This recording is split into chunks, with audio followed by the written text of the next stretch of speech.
we have a podcast. Diving deep into all things Texans, both on and off the field. Here's Sean Pendergast and Pro Football Hall of Famer, the General, John McClain. Welcome to Houtopia. John, let's get right into it. We'll do a six-pack here shortly where we pick 6 storylines or players that are going to be crucial to the Texans and the Ravens game coming up on Sunday, noon, a game you can hear on Sports Radio 610. And, of course, the Texans countdown begins at 9 a.m. That's me and Seth Payne getting you ready. But the big news with the Texans in the last 24 hours or so, Tytus Howard, right tackle, going to injured reserve. And if we just put this timeline together real quick, John, August 5th was when he was injured. He broke his hand in practice on August the 5th. I think that was the nighttime practice, the Saturday practice. He hurt his hand.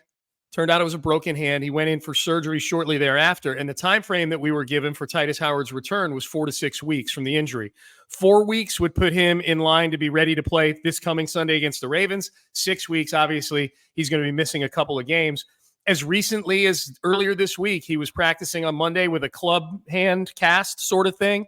D'Amico Ryans, an hour or so before the IR announcement was made, said that Tytus was working out day to day, gave no inclination or intimation that Tytus Howard was going to be put on injured reserve. This thing kind of came out of nowhere yesterday afternoon, John, and now Tytus Howard, Texans right tackle, highly paid now, by the way, too, on this contract extension, is going to miss at least 4 games. You thought he was going to play when you saw him in that club hand on Monday. What do you make of all this?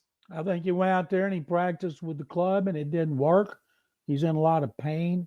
I hope he didn't make it worse, but now they lost their center. Juice Scruggs and their right tackle, Tytus Howard, both on IR, have to miss at least 4 games. That is terrible for an offensive line that might not be very good anyway, with Laramie Tunsil, the left tackle, the best player on the team. And we don't know really. We all assume Shaq Mason's going to play well at right guard. Last year at Tampa, he had the worst season since early in his career when he was a rookie, and they let him go for a 5th-round pick. So the offensive line could be a problem again. You hope Tytus can come back in 4 weeks. And that timeline just shows you can never, ever put anything into a timeline. Teams just throw it out there. I wonder if anybody ever keeps up with exactly how many guys come back within the timeline. Yeah, I think obviously it's a problem for Sunday against the Ravens, but we'll talk more about the Ravens specifically here. I guess, John, the offensive line it's in shambles right now compared to who you thought was going to be on that offensive line to start the season. We all thought it was going to go left to right. Tunsil, Kenyon Green, Juice Scruggs, Shaq Mason, and Tytus Howard. As you point out, this Tytus is the 3rd offensive lineman to go to IR of those guys we just named. Kenyon Green's going to be gone for the year, and Juice Scruggs is gone for at least 4 games himself with a hamstring injury. Tytus is obviously the big one, and it's not just because he's the best player of those 3. It's certainly the position that he plays in terms of protecting C.J. Stroud. I guess there's a decent chance that the Texans actually get better play out of left guard and center collectively than they were expecting to get from Kenyon Green and Juice Scruggs. They may get better play out of Josh Jones and Jared Patterson. It's left guard and center this coming Sunday. I'll be surprised about that because Josh Jones never played left guard. He's played right tackle, left tackle. Did Kenyon look like he never played left right guard? No, he didn't. And Josh Jones, who the Cardinals traded him, and if they'd have thought really highly of him as being a guy who could play a bunch of different positions, I don't think they would have traded him. So it's a perennial problem they have. This is the 4th year in a row they have a new line coach, Chris Strasser. You hope it next year it's not going to be 5 in a row, but man, he's coaching with one arm tied behind his back. Yeah. So, John, the first 4 games without Tytus, I'm going to read off the opponents, and you tell me, give me your level of concern here, scale of 1 to 10, with no Tytus Howard against, of course, Baltimore this weekend. Then it's home for the Colts, who are not a good team, but their defensive front is actually, they've got some players in that front 7.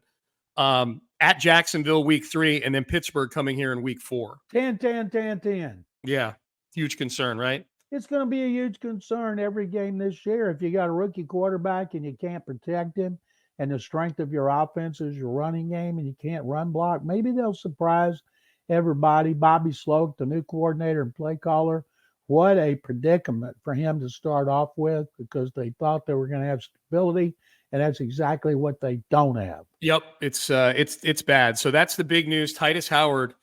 When first we thought the worst case scenario was he'd be back for Jacksonville. Now, John, the worst case scenario is we don't know when he's going to be back. If you're asking me right now, do I think he misses only 4 games? I'm going to say no. If it was bad enough to put him on injured reserve, it's probably bad enough to where it might linger.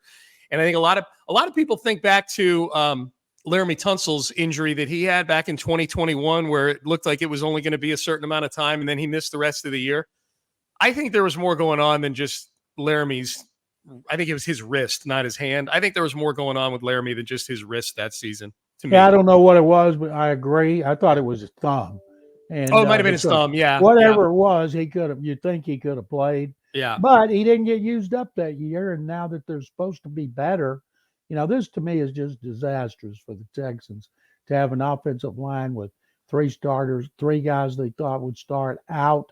Punter Cam Johnston, who's been outstanding since they signed him as a free agent, gave him the only 3-year contract to a Nick Caserio free agent. He's on IR.